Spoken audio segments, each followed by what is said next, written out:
It's good to be here. I'm excited. Yes. You've been doing this for a while. I've been wanting to be on it. The time is now. Yes, I'm excited. Sorry. Do you like grilled cheese? Yes. Why? Because it's a grilled cheese. Like, who doesn't like a grilled cheese? It's I don't. literally bread and cheese. That's my point. It's lower level thinking. But different types of cheese. You can use different types of cheese. So Different type of bread. I don't eat cheese. What kind of cheese do you prefer? Gouda, cheddar, like, come on now. You went straight to Gouda. I know what type of gal you are. But what does that mean? Interesting. Do you put anything on your grilled cheese? Like, do you like it with tomato soup or anything? Because I hate tomato soup. I eat it up. Children. This has started off rough. When you charge your phone, right? Let's say your phone's dying. Mm-hmm. If you have it on low battery mode, when you charge your phone, do you take it off low battery mode or do you leave it on low battery mode? I take it off. I never put my phone on low battery mode, though. Wait. Ever. Even when it has a low recommends that I battery? should. I don't do it. I probably should, but Yeah, what's the thinking behind I that? don't know. It bothers me. That yellow? Yeah. That red doesn't bother you more than the yellow? Do you keep your percentage shown on your phone or no? No. Okay, same. Really? Yeah, People think it's odd. Yeah, that's for paranoid people though. Yeah. Because it'll tell you when it gets to 10. And at that point, It it's like, does. okay, You need to plug it up. Does it Yeah. still do the 5%? nah. Okay. It did used to do 5%. It Wow. did. They should go back to the Apple, please. Yeah.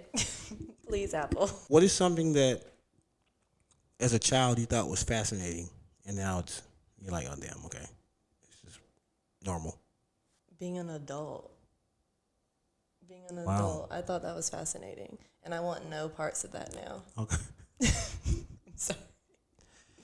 That was not what I was expecting.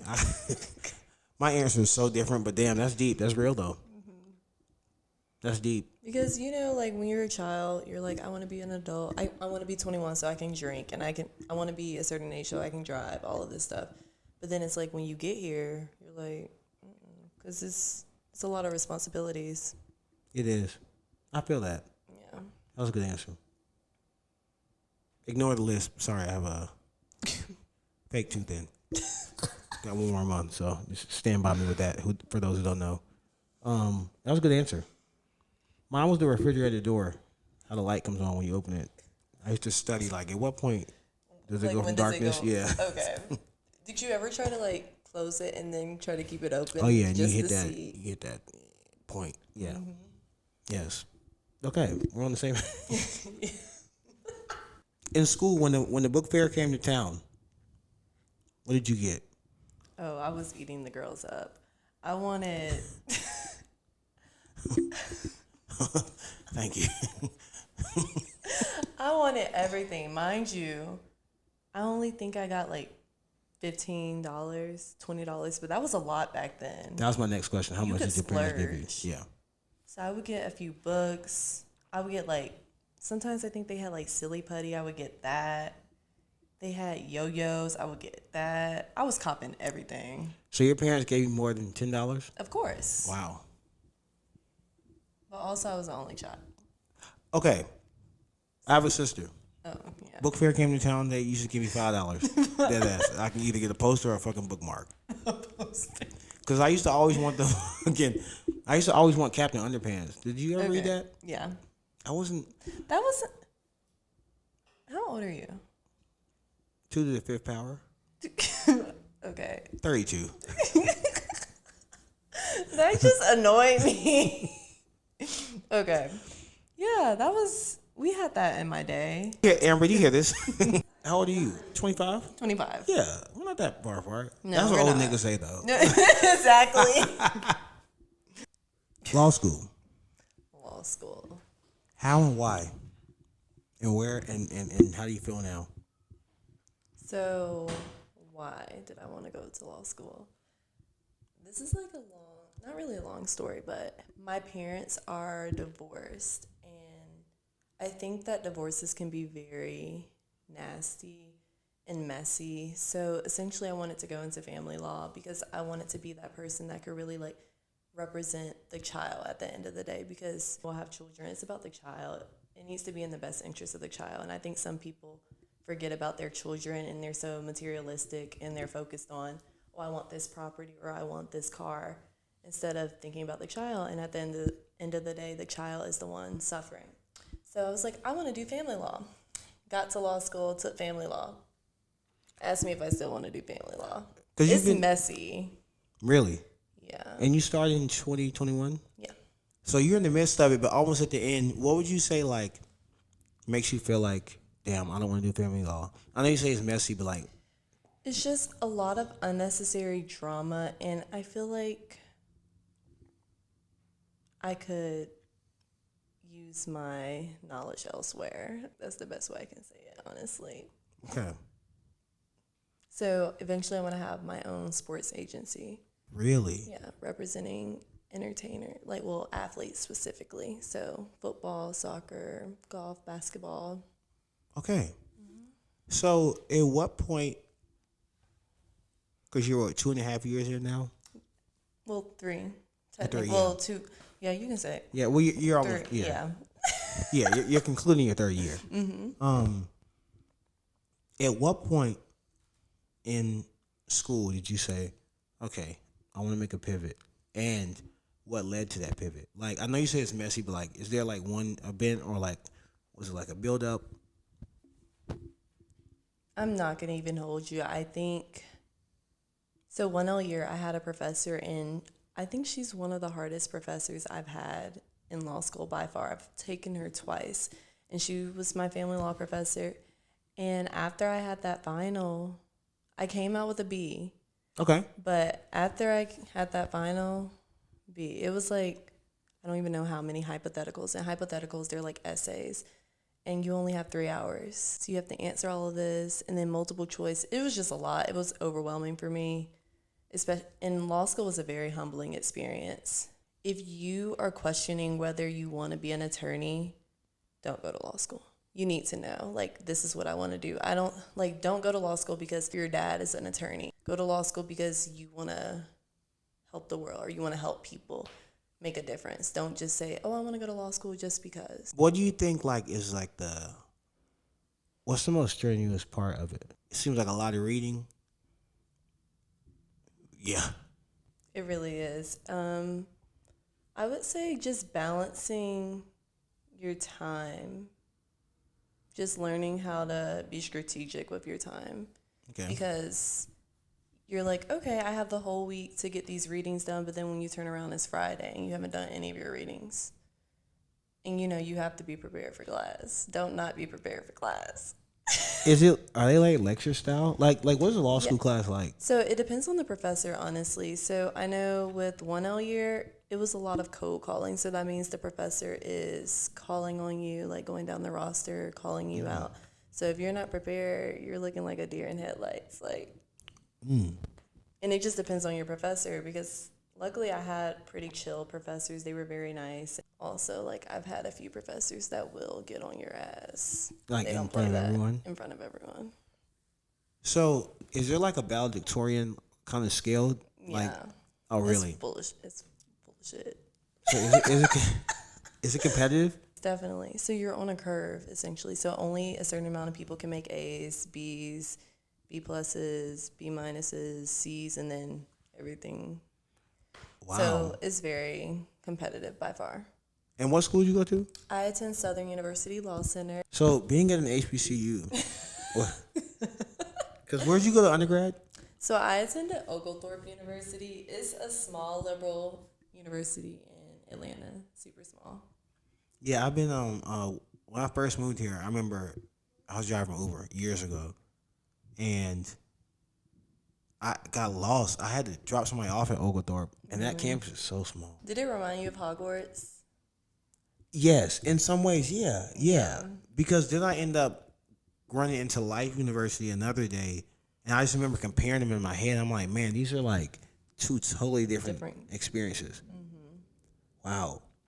So at one point, did you want to be a lawyer, or was this like an always thing? No, I've always wanted to be elsewhere. So in high school, well, no, technically, yeah, in high school, I worked with a judge, and it was in the Atlanta Municipal Court. So it was really like traffic, so DUIs, traffic tickets, parking tickets.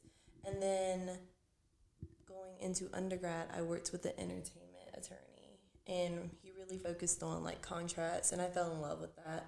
So I knew I wanted to do entertainment industry, but also I wanted to do family law still. So I wasn't sure how I was going to incorporate that. Okay. So reading contracts, because I'll be honest, that is something that like whenever I'm like signing up for a new app or something, pretty much anything on the internet, you know how it tells you to read that? Yes. I'd be like, I'm gonna be real. Of course, I don't read it. So, what have you seen? Like, what have you learned through that experience of like? Because I know you say you work with a judge and like just seeing those kind of like level of contracts. What is that like? I'll say specifically when I worked with an entertainment attorney, like when artists are signing deals with record labels, they really don't own shit.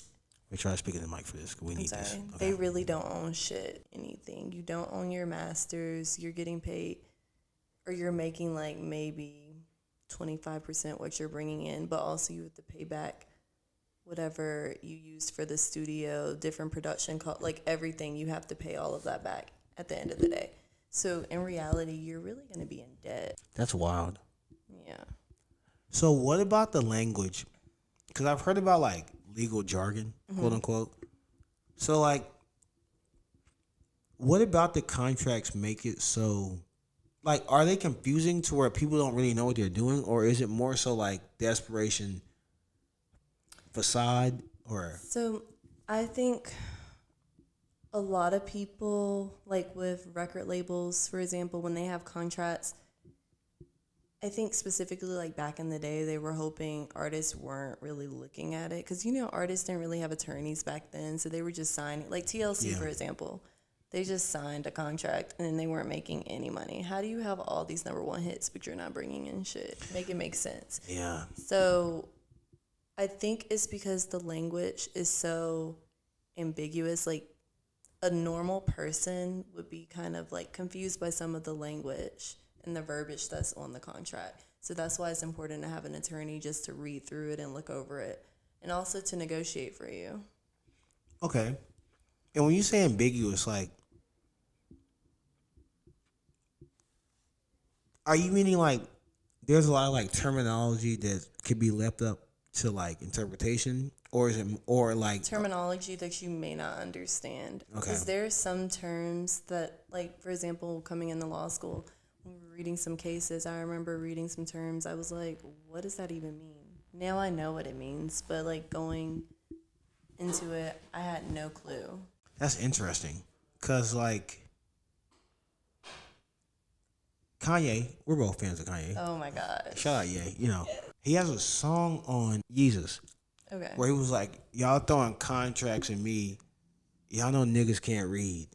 And I know that bar doesn't mean like niggas can't literally read. No. Like it means like I know he means something legally there. And so like when you were just talking now, I was like, I feel like this you what can't he means. understand that verbiage. You need somebody to put it in, I guess, regular, normal terms for you so you can understand it. That's so interesting. So like, what is your aim getting into it? So I want to help. I do want to specifically work with athletes, but I want to help everyone, honestly. And I say athletes because a lot of athletes, their families might not be educated on certain things. Like, I want to help their families with wills, not just them. I want to help their families with wills, specifically in the Black community, because we don't be having wills, and that's why everything goes to probate court, and then the government gets it and all of that. So I want to help their families with wills and real estate, different things like that. So I want to do sports agency. I want to represent them as their agent, but also I want to help their family as well. Okay. So I want to educate the community. That's my end goal. So to wills. Because wills, man, that's such an interesting thing that I know nothing about. So what do you think is the most unknown, I guess, facet or like unknown part about wills and like people's wills and families and things?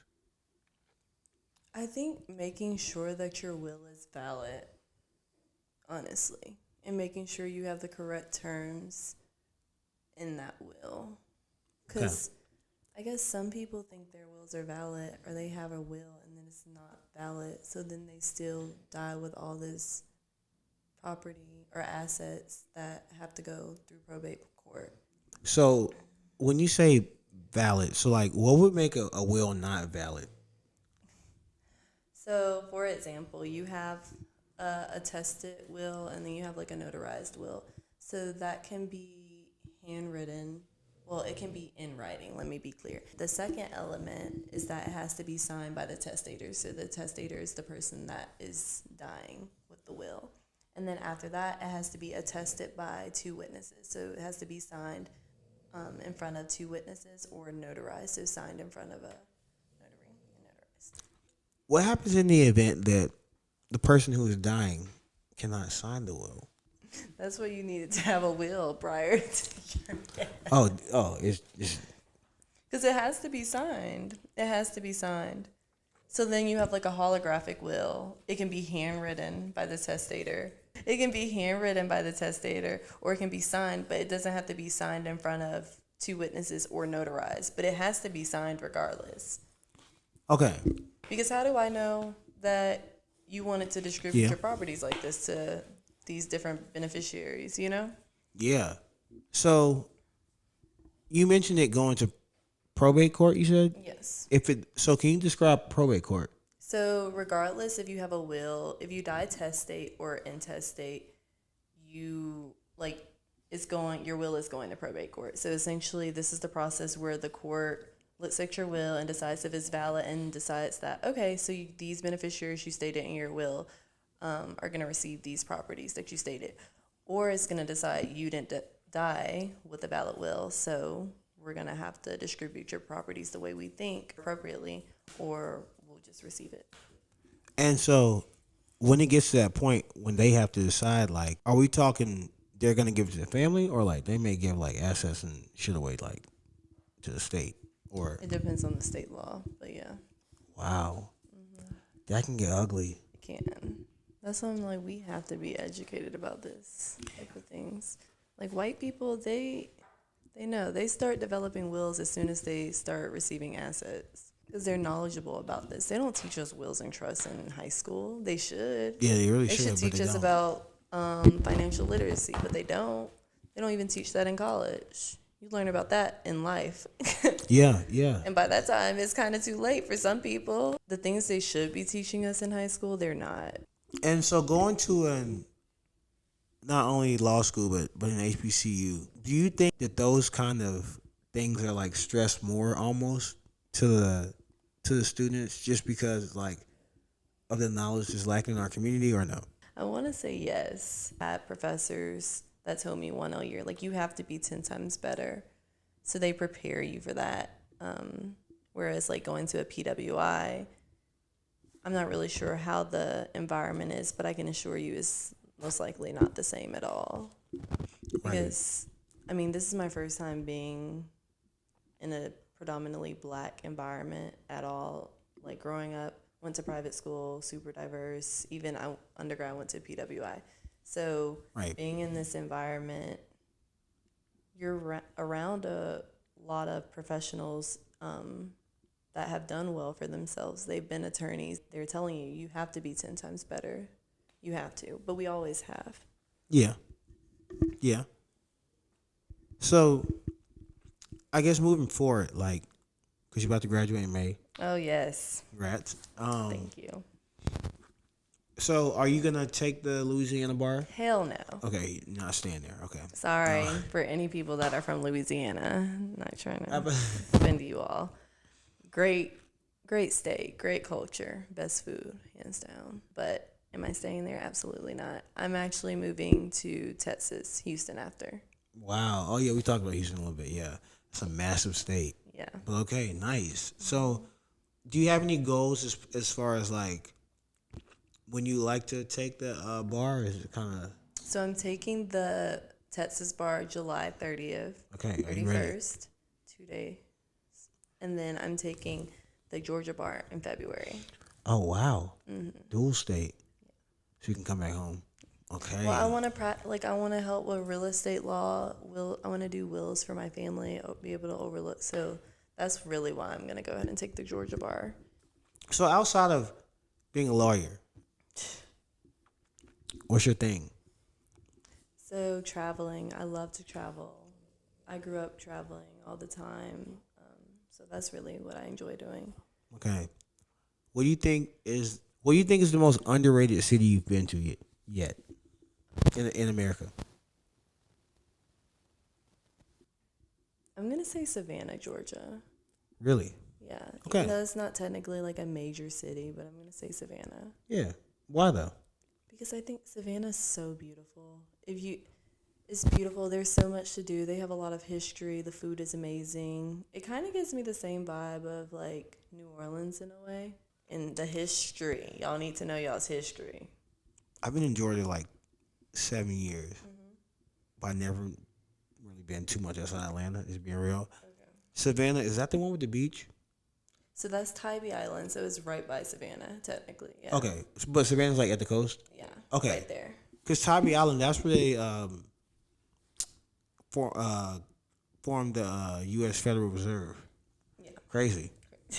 Crazy. Do you know your history? Yeah, I was a history major. That's why I would like to visit cities like Savannah, Charleston. That are kind of like you said, aren't major cities, but like major things happen in those cities. Yeah.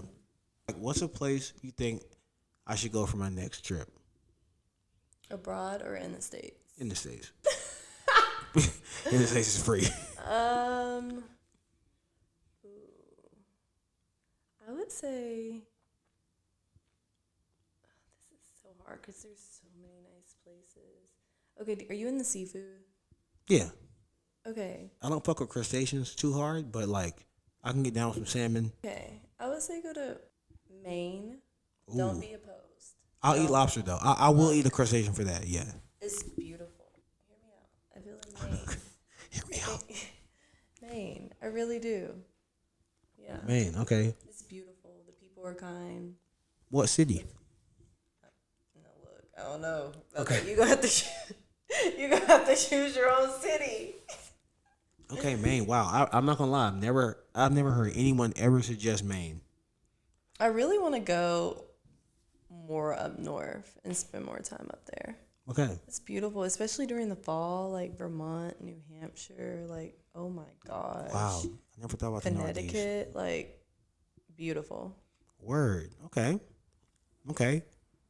What city do you think has the best nightlife without a bunch of hassle? Damn. People are probably going to be like, no. I was going to say Houston. When I say I love Houston, like, I had the best. That was, like, my happy era. Like, I had my best time. Because I interned with Chevron. But no hassle. I don't know. Because what city can you go to nowadays without any traffic? Without bullshit, somebody getting shot, That's your car getting... Right. That's what I'm asking. Because I would love... Where can you go? Because, like, I know I'm probably going to be going to Orlando soon and Tampa. That's nice. Okay. Because I want a city where... Cause I like Atlanta. We all... Atlanta comes with it. Look, no, I have to tell you. Can I please? Yesterday, I pull up to Waffle House. Which one? Wait, into the mic. So, do you know where Fulton Industrial is? Oh, yeah. I work out there. I pull up, and right by the Waffle House, there's a barbershop. And this is why I say Atlanta's not a real place. Why does he have a Pooh Shiesty mask on cutting somebody's hair? What is the reason? What is the reason? You talking about the one right there by the QT? And the yes, McDonald's? Yes. Man, it's a little... that area specifically, that whole 2 mile, 3 mile stretch is full of nonsense. You can see some hookers, like prostitutes. Yeah, hella prostitutes. Crackheads, anything you want. Yeah, you can get it. But you drive a little further, you at Camp Creek. Yeah. That's what I'm saying. It's not like, come on now. But what was Louisiana like? Cause them niggas, man. I done met some Louisiana niggas that moved to Atlanta, man. Very distinct people. Very. Very. Yeah, but the they accent. have different accents depending on where they're from. Really? Yeah, because like, I'm not gonna try to impersonate them, but the people from New Orleans, like they have those baby, like those accents. Yeah, wow. Yeah. That French, and then you got people from Baton Rouge, like A8, like that young boy, that. Okay, yeah.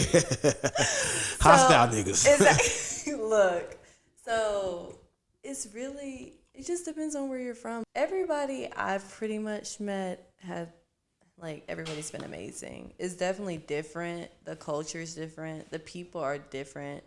They don't play, but very homey. Everybody want to cook for you. Everybody mama, everybody grandma, and they can all cook. Trust and believe. Yeah, gumbo. Oh my gosh. Did you have alligator? Be No. honest. Oh, like the fried. I've had fried alligator. Yeah. Yo, I think you're talking about alligator in the gumbo, but fried alligator, yeah, I have. Really? What's it like? It's good. It tastes like chicken to me. It's really. Yo, that's crazy. What? No, cause like we were talking about eating like different types of meat yesterday at work, and alligator and bear are two things. I just couldn't fathom eating a bear. I couldn't fathom eating an alligator though. Really? Yeah. But look, they didn't tell me it was alligator. No, I went to somebody's family, so they have a lot of land out. It's like in the country in Louisiana, and I went for like family day, and they were barbecuing and everything, buku food, and they were like, "Oh, try this." So I'm like, "Okay, like what is it?" And they're like, "Just try it." I try it, and I'm like, "Oh, this is good." I'm thinking it's like ribs or something. He like, "That girl just ate that coon, boy." Oh, and I'm hell like, no. "That what?" He like, "Raccoon." Oh my gosh. You had raccoon? Yes. Yo, gotta draw the line somewhere. It was so good. Did it taste gamey? No. See, that's why I'm like. Perception, cause wow, I thought you were describing alligator. Okay. Niggas eat raccoon. Raccoon. Their country, like for real. I thought we were country here. No, their country. It's just like bayou, kind of down there. Like, are there a lot of mosquitoes? I didn't experience like a lot of mosquitoes like that. Mm-mm. Maybe if I went to the swamps, but Baton Rouge, no. Okay. I went to New Orleans 4 years ago. Okay. I was vegan at the time. Damn near starved. I mean, all they have is You couldn't eat anything. nothing. They're not vegan friendly either. Hell no. I lost 6 pounds that weekend. Okay, so random question. What's one of your biggest pet peeves? I hate repeating myself. What'd you say? Repeating I'm myself. joking. Yeah. Yeah. He just pissed me off. I'm just kidding. Or people that complaining, people who complain, like, bro, why are you complaining about your situation if you're not trying to change your situation? Like, I just can't stand, like, when people complain over and over and they're not doing anything to change what they have going on. I agree. Yes. Like, you just, like, sitting in it. And that's fine, sit in it, but I don't want to hear that shit. That's what I said. 2024, don't come to me with your problems at all. I don't care. I feel that. Yeah. I think social media has made that. It has created a platform for people to then publicly complain about their problems. So I can't imagine how you feel. On social media and complain on their stories and stuff. I just think something's not right. Yeah. Yeah. I literally something is wrong with you. Yeah. I think the deeper the information that somebody shares, like the more personal they share it, the more I look at them like, okay, so you're probably not right a little bit. At all. Because yeah, there's just. I feel like the extent, this is my personal opinion, the extent to what people should know is like, damn, I had a bad ass day. Damn, my barber fucked my haircut up, or, shit like that. But yeah, but once you start going into family issues, pregnancy, perhaps, you know, that kind of shit. Seriously, man. People just like just acquaintances. Just Yeah. yeah, it's crazy. Yeah. Yeah.